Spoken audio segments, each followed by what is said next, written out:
क्या आप भी निबंध लिखते समय कंफ्यूज हो जाते हैं? अगर हाँ, तो इस वीडियो में हम आपको सिर्फ 5 आसान स्टेप्स में परफेक्ट निबंध लिखना सिखाने वाले हैं। नमस्कार दोस्तों, आज हम सीखेंगे निबंध कैसे लिखें, वो भी बहुत आसान तरीके से। और अगर आप इन स्टेप्स को फॉलो करते हैं तो आप एग्जाम में आसानी से फुल मार्क्स ला सकते हैं। सबसे पहला स्टेप है विषय को अच्छी तरह समझना।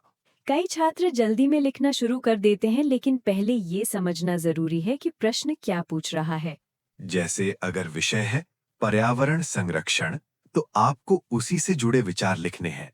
दूसरा स्टेप है पॉइंट्स तैयार करना। लिखने से पहले रफ में 4-5 मुख्य बिंदु लिख लें। इससे आपका निबंध क्लियर और व्यवस्थित रहेगा। अब तीसरा स्टेप है प्रस्तावना लिखना। प्रस्तावना कैसे लिखें? शुरुआत हमेशा रोचक और प्रभावशाली होनी चाहिए। और वो भी 5 आसान तरीकों से, जिससे आपका निबंध शुरुआत से ही इम्प्रेसिव बन जाएगा। पहला तरीका है सूक्ति या कोट से शुरुआत करना। जैसे अगर विषय है समय का महत्व, तो आप लिख सकते हैं समय ही जीवन है। इससे शुरुआत बहुत प्रभावशाली बनती है। दूसरा तरीका है प्रश्न पूछकर शुरुआत करना।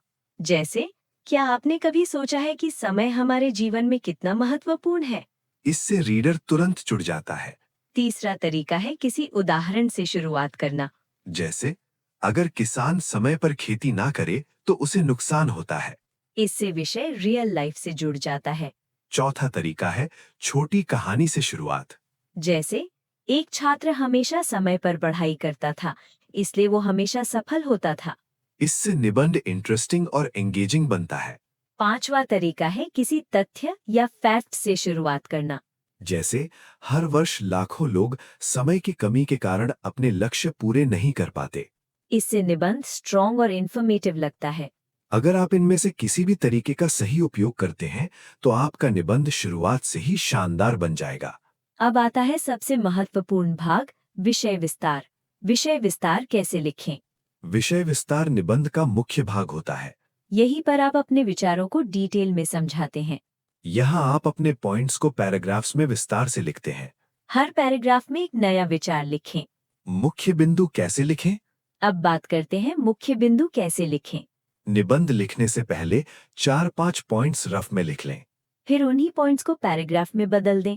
विचारों को क्रम में कैसे रखें? अब सबसे जरूरी बात, विचारों को सही क्रम में रखना। आपका निबंध ऐसा होना चाहिए कि पढ़ते समय फ्लो बना रहे। यानी शुरुआत, बीच, अंत सब लॉजिकली जुड़ा होना चाहिए। छोटे और साफ सेंटेंसेस लिखें। टॉपिक से ना भटकें। एग्जाम्पल्स जोड़ें। रेपिटेशन से बचें। अंत में आता है उपसंहार। उपसंहार कैसे लिखें? और वो भी ऐसे कि आपका निबंध एंडिंग में ही एग्जामिनर को इम्प्रेस कर दे। इसमें पूरे निबंध का निष्कर्ष और संदेश दिया जाता है। उपसंहार निबंध का अंतिम भाग होता है। इसे हम निबंध का निष्कर्ष भी कहते हैं। निष्कर्ष कैसे लिखें? आपको पूरे निबंध की मुख्य बातों को संक्षेप में दोबारा लिखना है, लेकिन ध्यान रखें नए पॉइंट्स ऐड नहीं करने हैं। अब बात करते हैं संदेश कैसे दें। हर अच्छे निबंध के अंत में एक सकारात्मक संदेश होना चाहिए। जैसे, हमें पर्यावरण की रक्षा करनी चाहिए। अच्छा उपसंहार निबंध को और भी प्रभावशाली बना देता है। अब सबसे महत्वपूर्ण, प्रभावशाली अंत कैसे करें? आप निबंध को खत्म कर सकते हैं सूक्ति से, प्रेरणादायक वाक्य से, सुझाव से। इससे आपका निबंध यादगार बन जाता है। अब कुछ बोनस टिप्स जो आपको एक्स्ट्रा मार्क्स दिला सकते हैं। साफ सुथरी लिखावट, सही ग्रामर, छोटे और क्लियर सेंटेंसेस, विषय से ना भटकें। और सबसे जरूरी, प्रैक्टिस करें।